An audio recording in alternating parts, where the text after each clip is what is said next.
a while since you've been president of TCPLA. You're president when? 1999 to 2000. I think maybe it's 98 to 99. You remember? I think it was 99 to 2000. Well, I'll stick with my original answer. okay. Where did you grow up? Houston. And there's a bunch of criminal lawyers in your family, in your extended We family. have several. My brother Randy's a criminal lawyer. His son Josh. I think that's all. Well, are you cousins to Goldstein? Jerry Goldstein, my cousin. That's true. Yeah.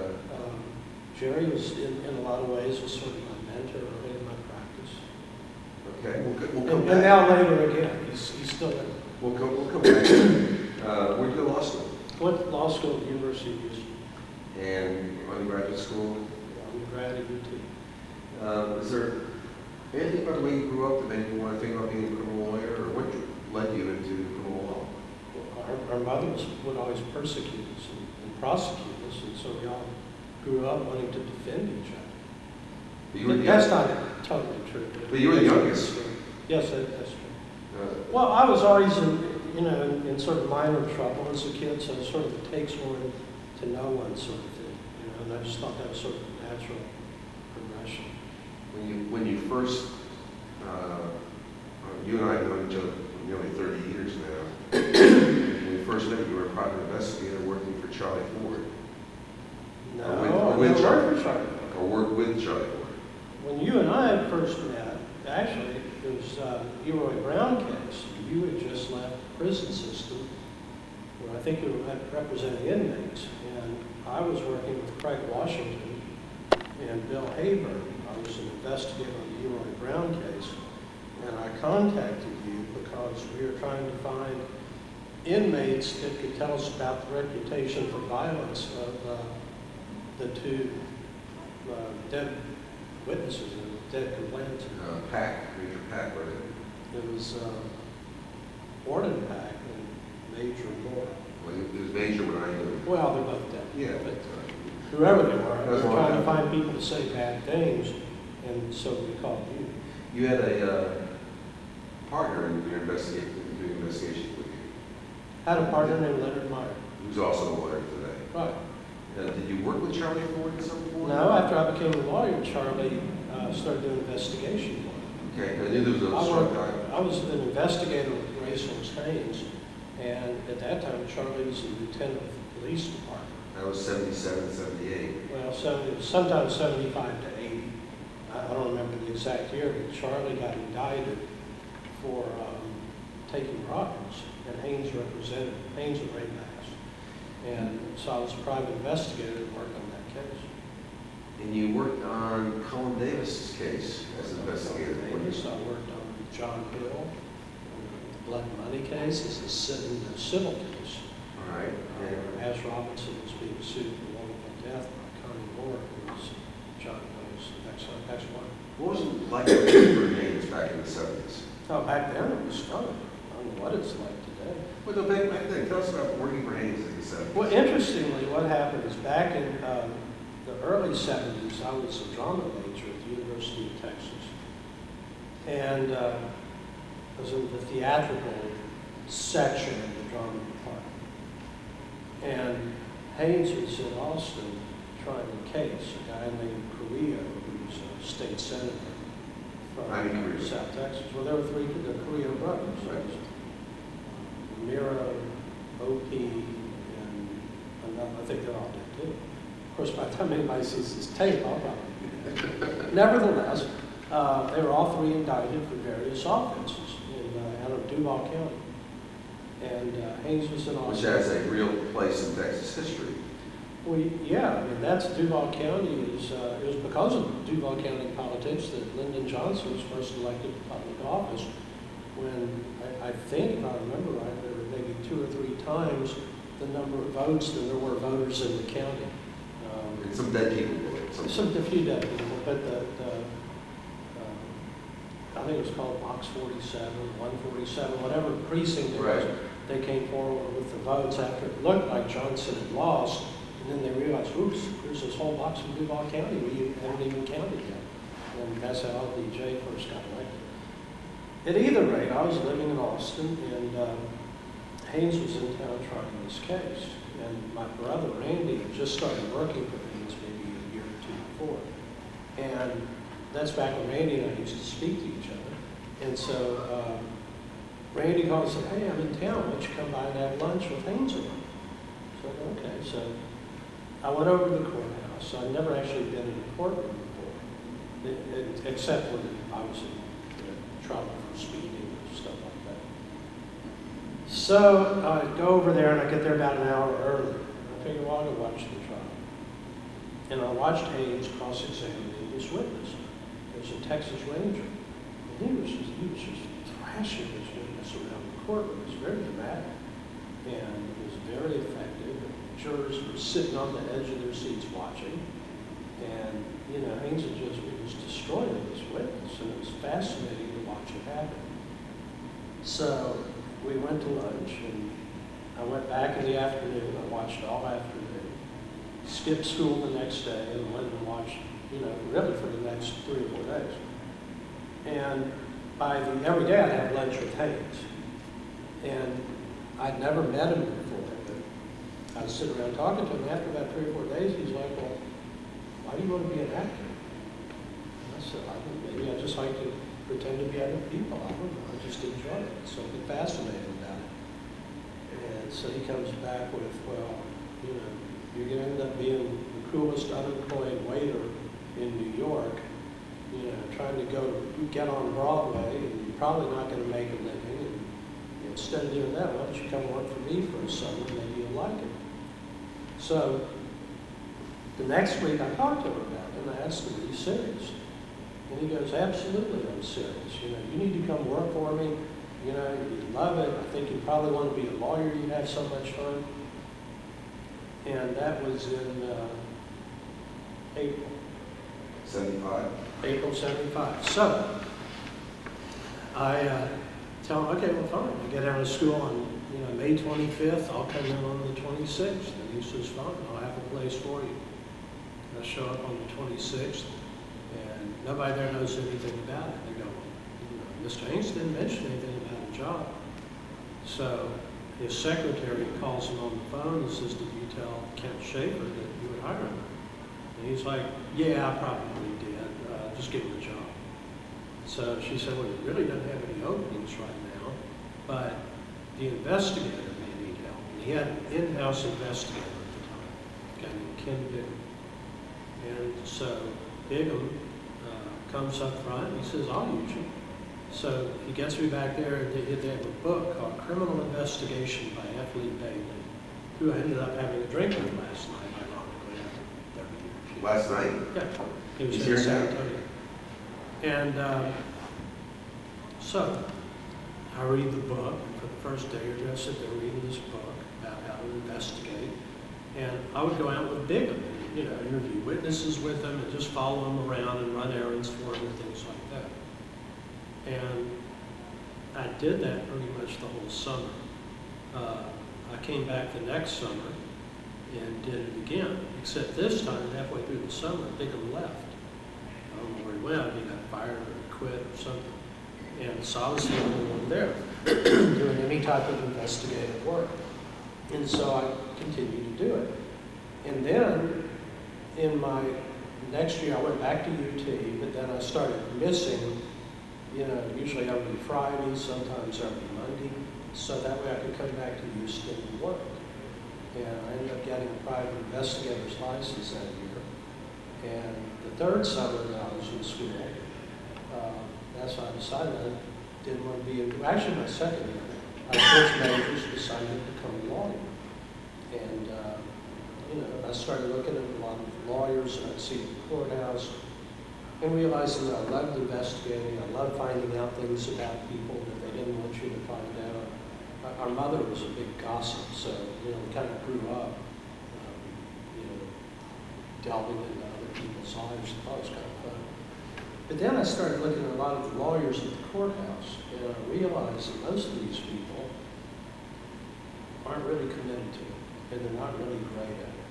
And I'd sit there in trial and watch Haynes and watch how he would do things, and in essence, watch the way his mind worked, how he evaluated, the way he could size people up instantaneously, know their motivations, know what they were going to say before they even knew what they were going to say.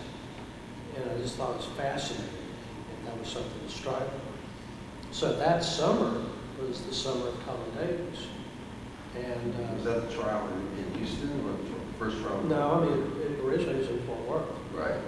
It was the first case. Okay. The first case, they tried in Fort Worth, there was a mistrial, and then they moved to Amarillo. Right, and then there was The a second case, there was an acquittal in Amarillo. But then Davis was arrested a year later. That case was tried in Houston, Okay. and there was the hung jury, and then they retried it in Fort Worth, and there was a acquittal.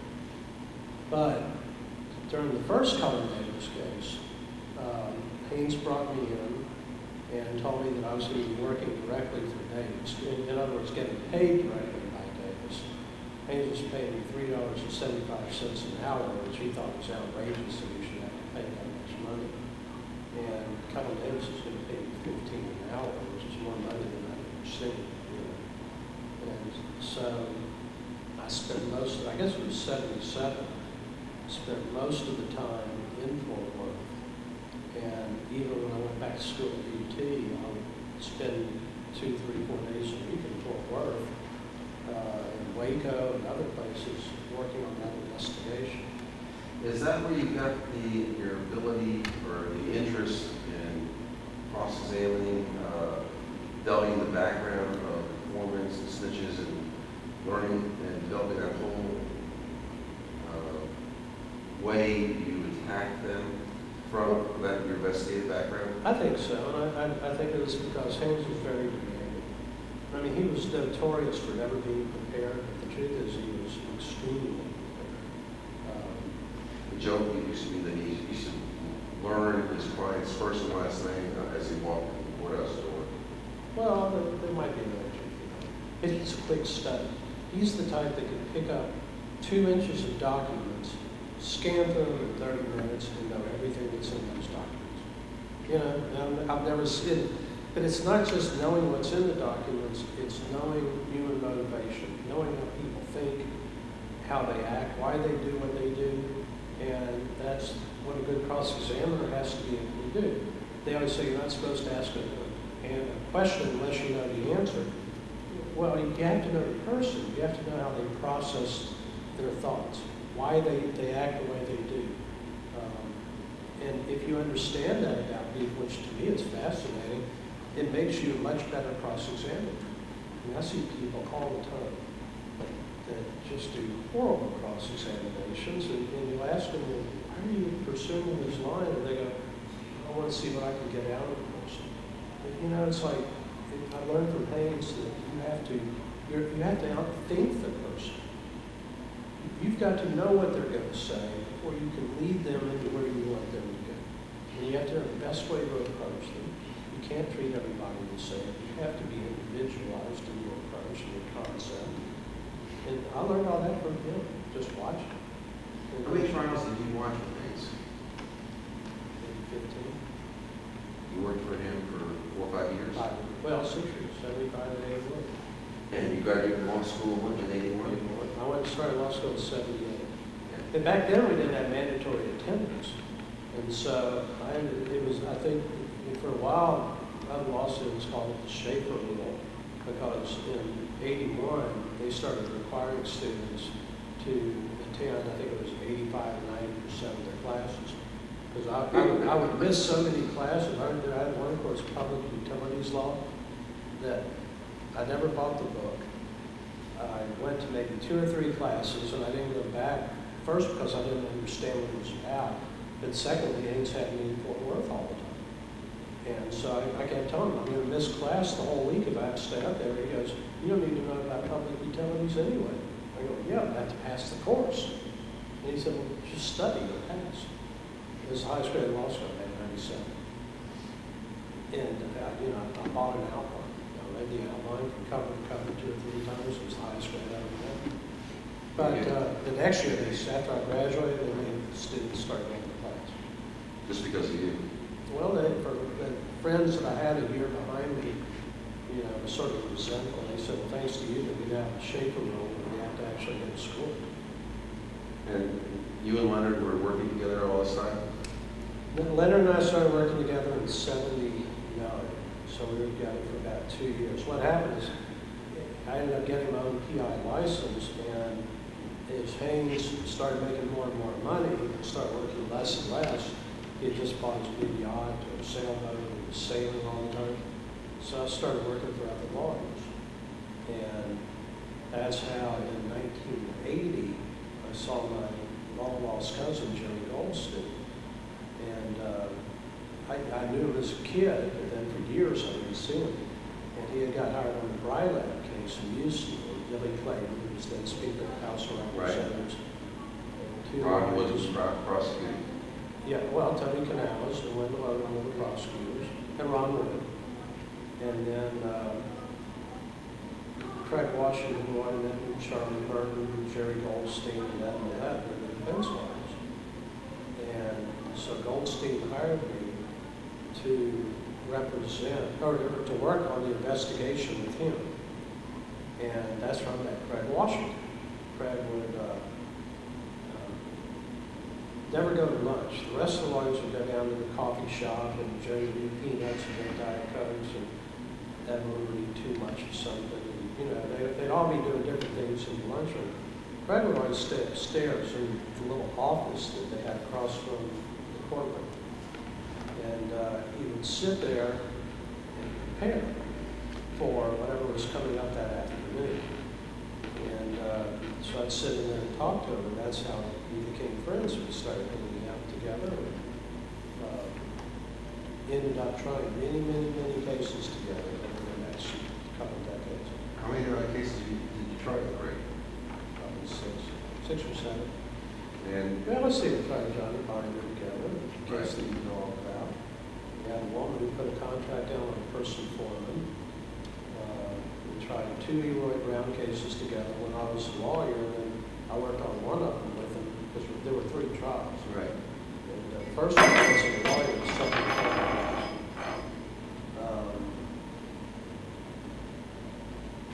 Now I'm getting ready to try Craig's case. So, sort of all stems back. And you started working with your cousin Jerry? Started doing a lot of work for Jerry in 77 in Brylab case. Right. And then after Brylab, I worked on a number of cases for him as an investigator. And then I became a lawyer in '81, and he referred me my first big case. I'd probably been a lawyer in a week, if that long. And he called me up and he said, 5 guys were arrested with 20,000 pounds of marijuana in Wayne, Texas. Okay. He said, I need your help on it. I said, well, I'm not investigating anymore. He says, I know, but I want you to represent one of the defendants. He said, I have a conflict of interest. I can't represent 2 of them, so I'm going to have the guy call you. So the next day, Robert Turner, Jay Phillips, Jerry, and I all flew to Miami to meet with all the family members of these guys. And they paid us, it was an outstanding fee, especially for having been a lawyer for about 4 or 5 days.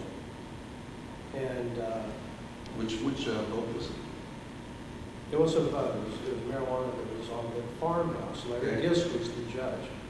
Okay. And so I flew down there, and they paid us, and Jerry said it's X amount of dollars for each person. And I went up and said, I've only been a lawyer for 5 days. I'll take less. Because, the rules of practice of criminal law is first you take the money, and second you don't give it back. He said, you're going to end up working harder on this than I will. And I don't know if that was true, but he helped me get started to open up my office and actually buy a typewriter because I had computers back then. And so we went down to Larry Gisk court, and ended up, a year and a half later, getting deferred adjudication for 20,000 pounds a week. You moved in with your brother? Moved in with Randy, stayed there for 7 years. Moved out about 80,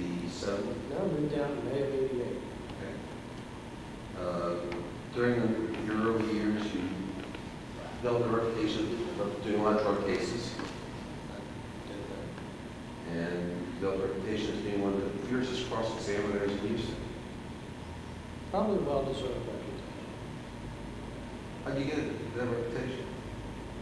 Because I'm Love to practice law or I cross-examination? love cross-examination. To me, that's the most fun part of practicing law. I've never been, you know, unlike you and my brother and a few other lawyers, you know, I've never been one that sits there and can't wait for the mail to come so I can read all the slip opinions.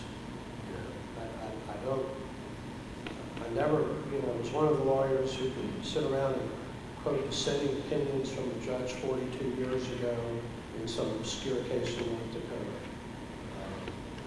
I've been more fascinated with human interaction, cross-examination. To me, that's always been the most fun part of the case. I've always looked at it as sort of a chess game. You know, I prepare for it. I'm preparing right now for a cross-examination I'll do 6 weeks from now. And I make 40, 50, 60-page outlines, and then I condense them down, to the point where I don't even use it in the courtroom. It's all in my head. And I'm just fascinated by that. It's like putting puzzles together. And, you know, I like final argument or summation, whatever you want to call it. That's fun. But the rest of the trial to me is just sort of things you do along the way to doing the cross-examination. This is fun too. Is it fun practicing law? Oh, yeah. I mean, I can't think of anything else I'd rather do except go to the Bellagio Hotel and casino. If I could do that, I would give up law like that. But I don't know what else I would do. I just, you know, it's every day is fun and interesting. I've been doing this 27 years now. I get the kind of cases I want. I don't take cases I don't want. He's okay. Can't complain about that. I've got a fairly good partner. Actually, I have a great partner. You know, we've been partners 20 years. I feel partially responsible for getting you two together. Well, yeah, you were the catalyst in my brother and I splitting up probably, but that was good because, you know, I have the kind of office I want. It's huge, it's gorgeous. I've got every technological, you know, new technology that comes out. We have it like that. We have great employees that have been there. We have 10 people in our office. My secretary's been there 19 years. It's very stable. We don't change personnel. Everybody is great. It works perfect. You know, so I don't want to jinx it by talking about it too much. But I don't have office politics that a lot of people have. I don't have, you know, yellers and screamers that, you know, in the old office I was at.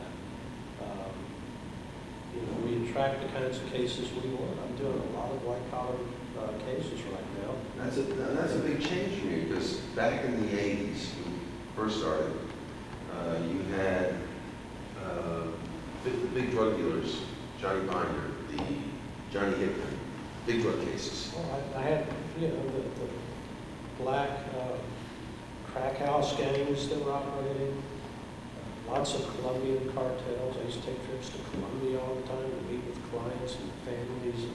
Were you ever afraid? Government officials. Yeah. Why would I be afraid? They need you. I was more afraid of the police back then than I was the clients. I mean, there was a DEA agent that was after you. Oh, yeah. Staff. He spent years going after me. But I didn't do anything wrong, so I didn't have to worry.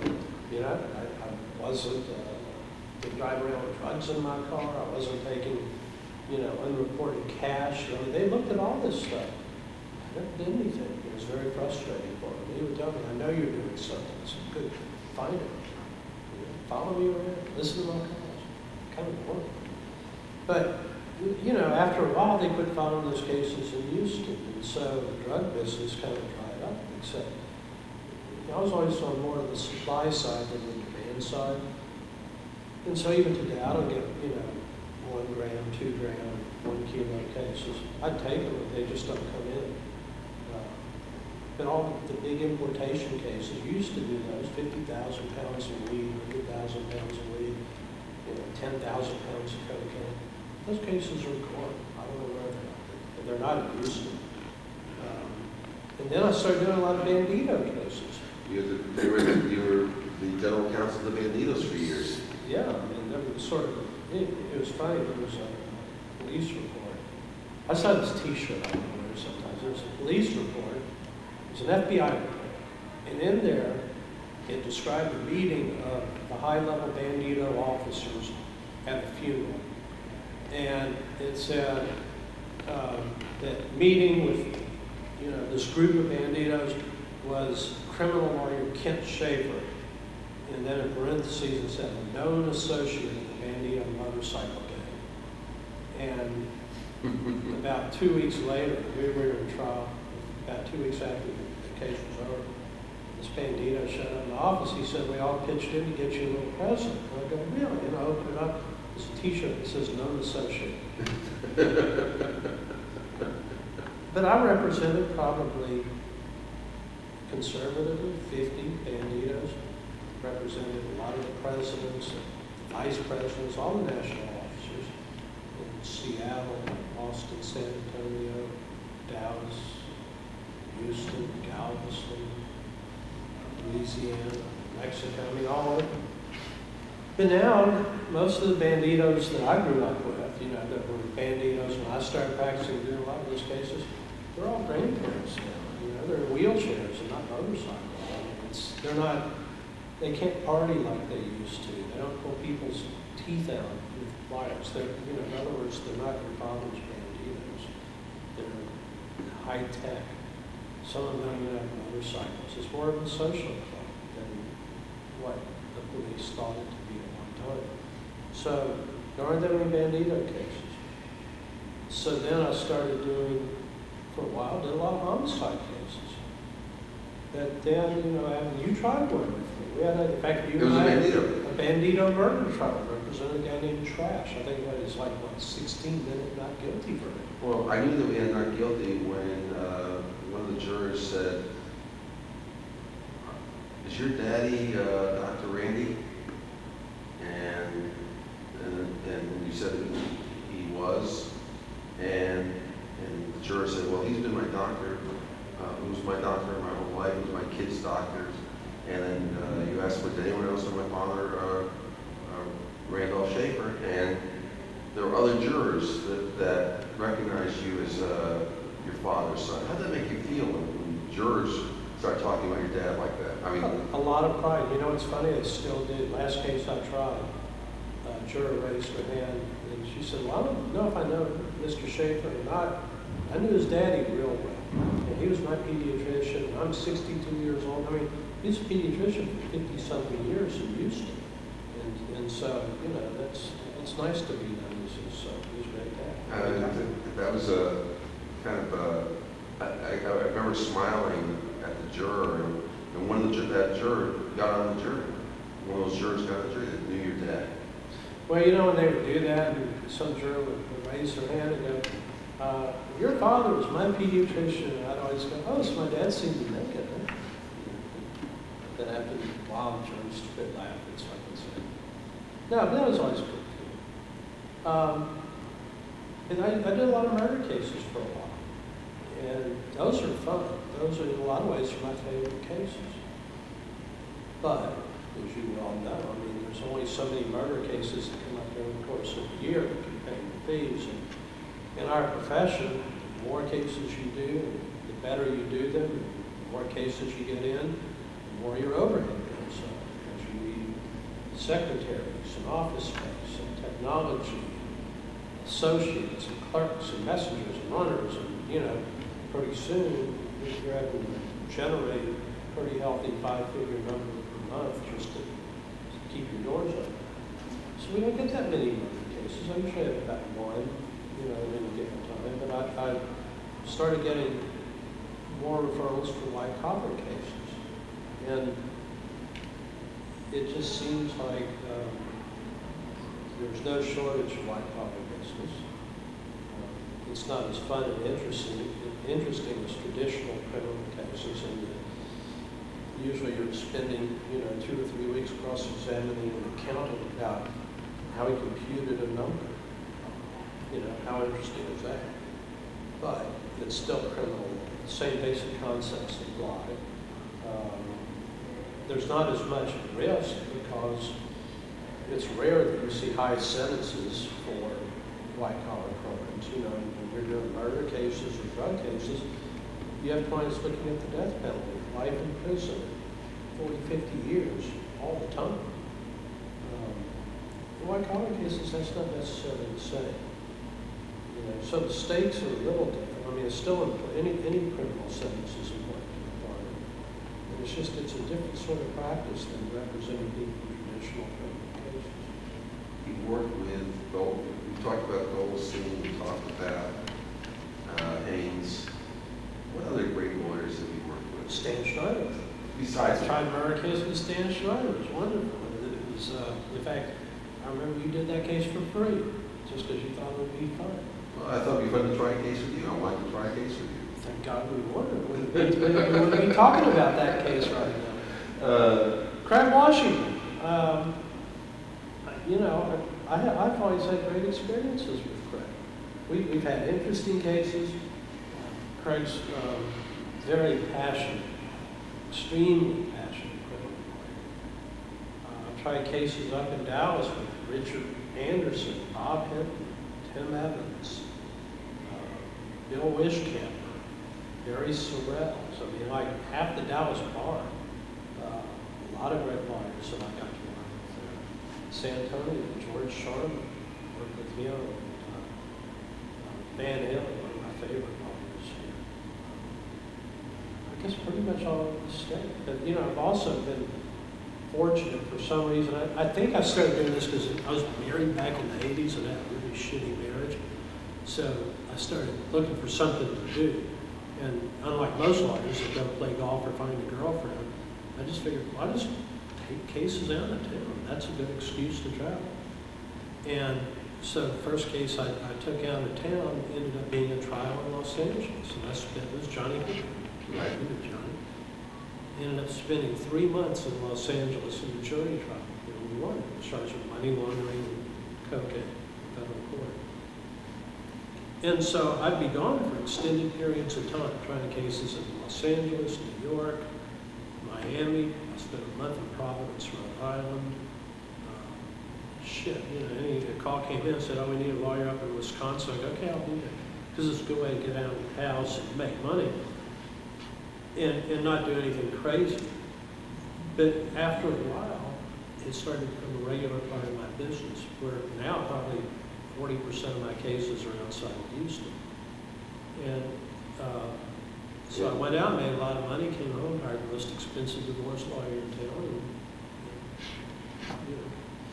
The rest is history. got divorced. But still, I found out I loved going to other jurisdictions. And it became like an addiction that I wanted to meet lawyers around the country. I wanted to see how people were doing things differently if they were. Does it go back to the part of you like to study human nature?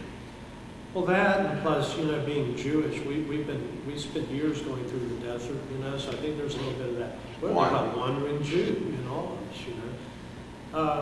No, I've made a lot of good friends. I've worked with, in Los Angeles, tons of Michael Nassatir, one of the greatest lawyers in the country, David Chesnoff in Las Vegas, Juanita Brooks in San Diego,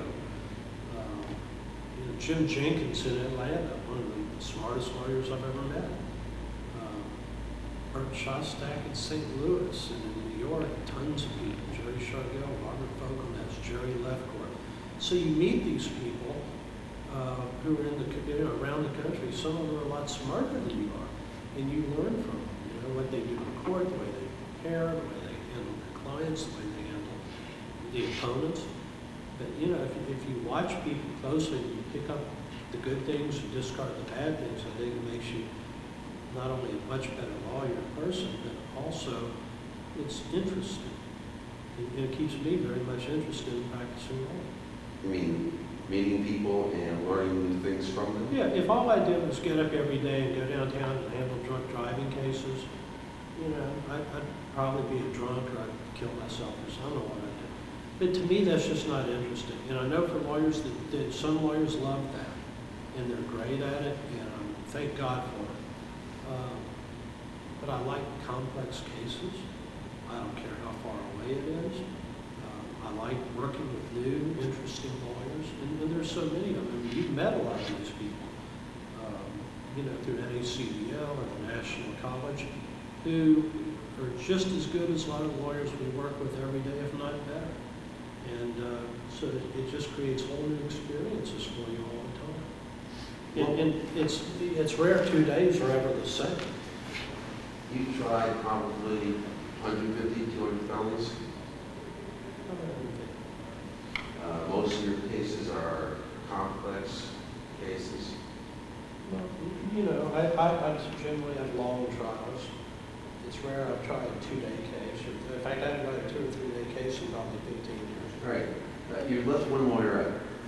Who's that? Ramsey. Well, I was saving it. I mean, there are a lot of you. I haven't even got to Houston yet. Oh, all right. You know, in Houston, lawyers like Dan Cogdell. Dan is a fascinating lawyer to be around. He's full of energy. He's like those Tonka toys. You wind up and they just keep bumping into walls and they never run out of energy until they drop over. But then there's Ramsey. Dan and I both used to do a lot of work with Ramsey. And, you know, I credit people for various things in my life. Haynes for getting me interested and for being a role model. Goldstein for my first push into criminal law and for always sort of being around as a resource. You know, I mean, to this day, if there's a novel issue and you can't figure out what to do, you call him, and he's seen it before, you know. But there's Ramsey, who for many, many years was sort of a mentor. You know, he brought me in on, gosh, 30, 40, 50 cases. I tried at least 15 jury trials with him, all these federal cases. In fact, the first federal case I ever tried was here in San Antonio in 1982. I had a co-defendant, Mike and I, and lawyer named Don Irvin, spent 3 months in trial before William Sessions here in San Antonio. Wasn't that 83? I think we started late 82. Don's son, His son was born during trial. During trial, and he's about 6 months older than my daughter. Maybe he's 83. Well, could be. It was 82 or 83. Right. But whatever it was my first federal trial. And it lasted 3 months. And Ramsey was very much like Haynes in terms of cross-examination. And I would watch him do these 5 days, 6 days, 7 day long cross-examinations with the same witness. And they were never boring. You know, I mean, a lot of times you watch, maybe it's because now this is sort of an ADD society, and people can't hold their attention span on any one thing for more than about an hour. But back then it wasn't like that. And we would watch Ramsey cross-examine some guy, an informant, a cop, whatever, for 5 days. And it was never boring. And he would make it interesting.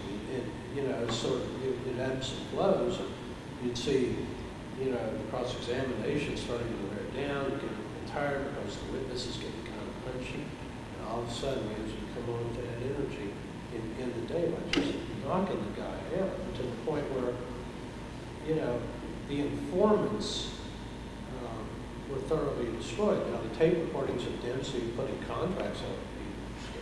So, I mean, we came in second. But I learned a lot by watching Ramsey in that trial. And afterwards, we tried cases together for 15 years.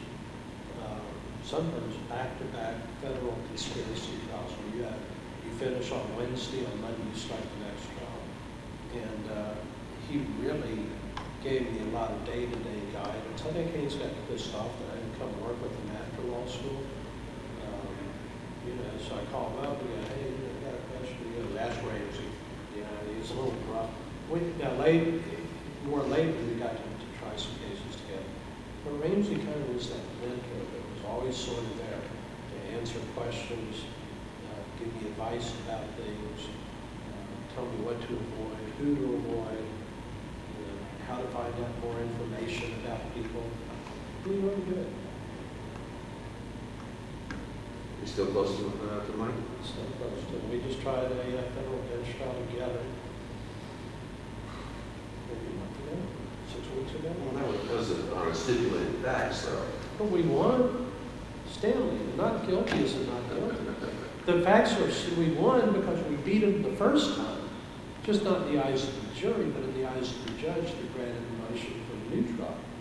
So we won the case. It's just a matter of technically when you call it. It only took you 8 years. Doesn't matter. We won. I never did a day in jail. So we talked about Ramsey. We talked about you mentioned Cognell. What about the other Houston lawyers? Any other ones that you worked with that were special? Well, I mean, there's several great lawyers there. I mean, Dick DeGarrett is excellent. I've never tried a case with Dick. I've always wanted to. But, you know, it's David Byers, that's my partner. He and I tried several cases together. I think that's one reason that, you know, we've had a good relationship in terms of business-wise. We're pretty much in agreement on everything. But we also respect each other as lawyers. He's an excellent trial lawyer. Rarely loses a case.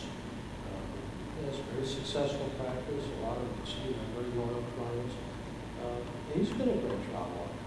And we've had a really good partnership. In fact, we've had a partnership that's lasted longer than any of our marriages. In between us, we have a lot of them. He's been married this time a long time now. 10 years. Isn't that long? Oh, yeah. Yeah. Pretty good. So, here you are, you've been practicing law 27 years, and you're president of TCPLA. Where did TCPLA, how did that fit into your whole history of being a lawyer? I got involved because of Golden State.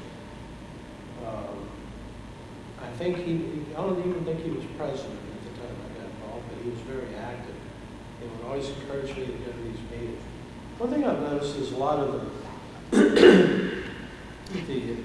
big lawyers in Houston, Cogdell, Ramsey, and DeGarrett, and Haynes, you never really saw them active in TCDLA or NACDL. And they kind of saw themselves as the lone wolf out in the desert, you know, howling at the moon, very romantic notions of practice of law. And I understand that, and it works for them. I've always thought, though, you know, a little differently, that by getting involved in helping to organize the criminal bar and being part of the organized bar, sometimes you can accomplish a lot more than trying to do things on your own.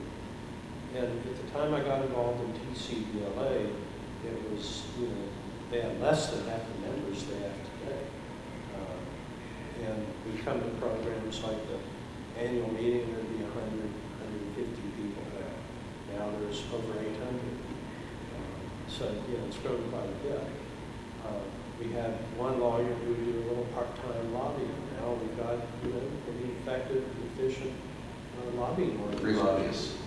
Yeah, we had 3. They had 3. Back then, we had one guy that would advise me or Tim Evans or Goldstein or Millett or whoever, which politicians we needed to go talk to lobby for the organization. Well, that wasn't that effective. This is little effective. And, you know, as years went by and more people got involved, it became a much stronger organization on all fronts: education, lobbying, the strike force, every aspect. And so, you know, I'm proud of the fact that I got involved at the time. And, you know, it started as a networking group with, I don't know, there might have been a dozen people, a dozen and a half. It took off from there. One thing I found is that by getting involved in groups like this, that you meet the best and the brightest lawyers around the state. And now, you know, you get a case out of state, you know who to call.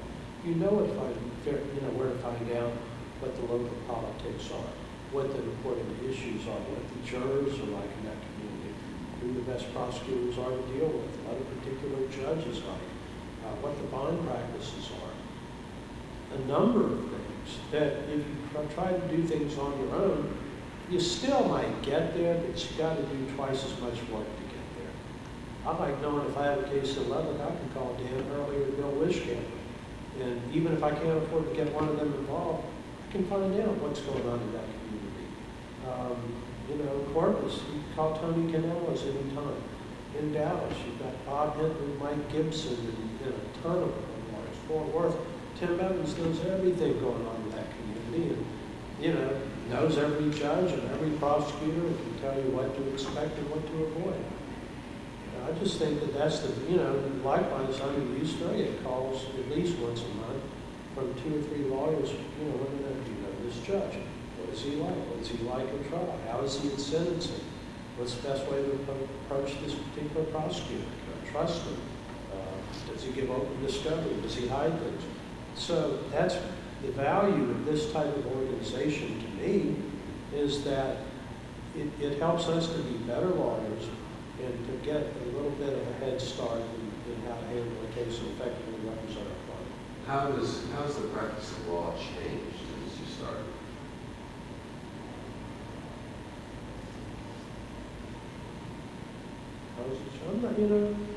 It's different. The stakes have gone up a lot.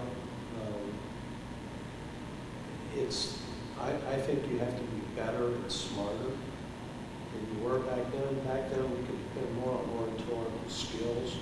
I mean, look at Percy Ford. Percy's a perfect example of somebody that, I guess he learned to speak on the Chautauqua circuits, where you have extemporaneous speech where you get up and you draw out the emotion in people. You find that emotional connection, and you can be very persuasive. Why are you doing that now? A little bit, but you can't do it as much. Now you have to be a lot more knowledgeable about technology. We do a very fact-intensive investigation in every case. That's still an important ingredient. It's not taught as much as it was back 20, 30, 40 years ago. But, it's a different society now. Now in these murder cases, you have to know a lot about technology. You got to know about DNA. Nobody knew. People didn't even know what DNA was before. Well, it wasn't in existence when we started. Right. So now science is a big part of what we do as lawyers. Expert witnesses, mental health professionals, we have to rely on them a lot more because the other side uses them. We can, we're doing things in criminal cases that 20, 30, 40 years ago they weren't doing. There's not as much of a laissez-faire attitude from government about criminal lawyers in general. 30 years ago, it would be unthinkable to ever go after a lawyer for doing something wrong, what they perceived as wrong. Then in the late 80s, early 90s, the government in large part, the Justice Department, not local law enforcement, targeted lawyers. They looked at money laundering. They passed 8,300 laws. They would make a run at lawyers to see if they could catch them doing something wrong. Everything had to be put in writing with clients, and they had to swear to the legitimate nature of the funds that they were passing forward to. It's just a little bit more distrust. We become a nation of snitches now. Well, yeah, everybody tells on everybody for everything. And except that back in the early 80s when we started, there was a bond between our clients. They wouldn't snitch on each other. Well, yeah.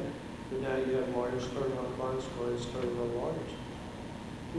Back in the early 80s, people would pay you with grocery bags full of cash. Can't do that anymore. Yeah, but this 5K1 motion. Well, yeah, that's a big part of the practice of law that I don't enjoy and I don't like. After the sentencing guidelines and mandatory minimums came along in the mid to late 80s, the stakes changed. It used to be that you could get caught with a truckload of cocaine and you're looking at 10 years, the most. If you have ship full of marijuana. Everybody would get 5 years, 6 years, 7 years, and they do a third of it. So you had a different class of criminal than you have today. Nowadays, it's more hardcore. You know, you get caught with a trunk full of cocaine, 30 years, 40 years, maybe life. And the only way a lot of times these guys can get their sentences down is they have to snitch on somebody. For years we resisted that, and we had a policy in our firm that we would not represent snitches. And I can remember a guy coming in to hire me and offering me 10 grand to show up in court with him to cut a deal for him to cooperate because he had a lot of contacts. I said, I'm sorry, we can't do it. And I told my partner, I said, you know, that 10 grand would have got me through the rest of the month. Because, you know, this is a long time ago. I was 89, 90. I'm like, I could have used that 10,000 to use our money. You made a moral decision about what kind of clients you want. Well, pretty soon we noticed that we weren't getting much federal business because a lot of lawyers were willing to represent snitches, and that was sort of the trend. Well, so that trend is continuing. If you don't represent snitches in federal court, then you don't have a federal practice. You just don't, unless you're like one or two lawyers that we all know who will hire someone else to go do the plea, so their name's not on the file. Right. But it's all the same. I mean, they're representing snitches. They're just making somebody else go up front. Well, it's making someone else do the debriefings and. Yeah, and I'm not even going to mention Dick DeGuerin's name. You know, I'm just saying there are lawyers that will say, oh, I would never represent a snitch, and then they make their kid or their nephew or somebody else go and put their name on the file. But, you know, that's just the society we're in today. And that's one of the least fun parts of practicing law is, you know, if you don't cooperate, your client gets hammered, and they go away, and not only are they getting time, but they're giving up part of their soul. They're turning on someone else. They're being disloyal to somebody. And we see snitches where, you know, snitches that snitch on their parents, that snitch on their kids, that snitch on their lovers, their partners. Grandson. It doesn't matter. There's nobody that they won't give up, you know. They'll sit there and think, God, who else do I know that's doing something wrong? And they give them up. And that's, you don't respect people like that. You can still like them, but you don't respect them. I had a case where a grandson was the last one, the one that went to trial that I represented. And his mother's boyfriend testified against him. His uncle testified against him. And you know what? And Mama probably went right back to the boyfriend. No, she jumped on it and went back to the divorce. Good for her. And I even see I've seen that situation where somebody will snitch on someone's kid, but then the couple stays together. It's like, that person just gave up your son. Why are you still with him? You know, but what do you have to do? I mean, there's no honor anymore among criminals. That's a big change. Well, it is. There used to be a whole, I don't know, maybe a code of ethics among criminals. It's not there anymore. Where do you want to see this practice of law in 10 years? I want to still be in it. You want to practice law like Hank Haynes is in trial on a money laundering case right now. Is he really? He's 81 years old. Oh, I want to still be practicing when I'm 81, unless I'm in Bellagio, hotel, casino. I just don't know what else I would do. I don't have any hobbies. You know, I have very few years. Your youngest is 10. He's 10 years old. You know, I mean, but once he turns 17 or 18, he don't want to hang out with me all the time. So I need to find, you know, I don't know what else I would enjoy doing. I don't play golf, and even if I did, I can't imagine going to the golf course every day. And I think your mind has to stay active to keep you from aging any faster than you ordinarily would have to. So, yeah, I hope to keep continuing to do it as long as I can. As long as I can stand up and still have words come out of my mouth that make sense. Final question. Which trial was the most fun for you? The one that I won. Which one? Which one? You won the Ashley Benton trial in Houston. You came in and saved the day. You really put that kid, defended a young girl on a murder charge. And hung jury eventually got it deferred. You've tried cases, long trials. You got it those. If you had to pick one trial, which one was the most rewarding victory for you? Probably that's tough call, but I would say probably the Wayne Jefferson case. Wayne Jefferson. Oh, that's not fair. Well, it's not fair to you, it's fair to me because I won it. Yeah, You represented the snitch, Darrell Campbell. But what was rewarding about that is that there was a good group of defense lawyers. There were 10 of us, I believe. Some of the better lawyers in Houston, Bob Bennett, Wood Odom, Robert Turner, gosh, I can't remember. Charlie Davidson was there. Victor? Rob Fickman, who kept us all laughing through the trial. There were one or two more. I think maybe Chris Flood. Yeah, Chris Flood, and maybe one more. But it was a good group of lawyers. And we were in front of John Rainey, who's one of the best judges who's ever sat on a federal bench anywhere in the world. We had 2 prosecutors out in Washington that were just punks, you just wanted to dislike them because they were so smarmy and condescending toward us Texans. And we had a group of relatively young black defendants who all had successful businesses. And the government claimed that years earlier, before they were successful businessmen, they were cocaine dealers and made a lot of money in the cocaine business that they had then invested in their businesses. And they were nice-looking guys. They were bright. They had nice wives or girlfriends. Or both. Hmm? Or both. Or both. They all had, Ferraris and Lamborghinis and cars I could even pronounce the name of. And they were all just really nice guys. And the government brought in just the nastiest informants they could find, including your client. And we just killed one snitch after the other. And I didn't even expect to win because some of the evidence was pretty horrible. But we had fun trying, It was a good group of lawyers. Everybody got along. Everybody carried their own weight.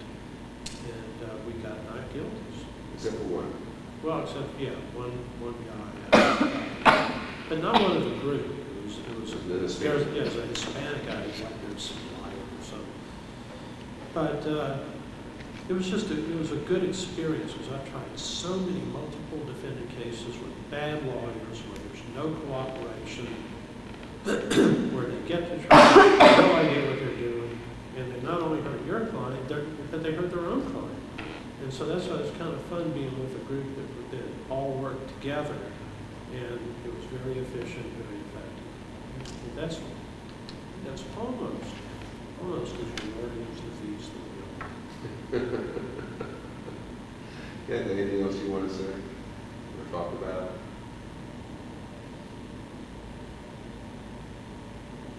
No?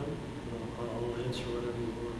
No, I just want to say I have enjoyed my years with TCDLA a lot. And this is one of the fun things I look forward to every year is coming to San Antonio for the Rusty Duncan course. And, even if you don't learn a lot each year, in some years you do, but you always get to see all your old friends, all these guys from Amarillo or Beaumont or Fort Worth or wherever. And it's just a good time to sort of renew acquaintances, get to know new people, hear horror stories about, some judge, some prosecutor, and just be able to share experiences. And I think that's one of the nicest things that we get to do as lawyers. This has been fun for me. It's been fun. Thanks, Ken. Thank you.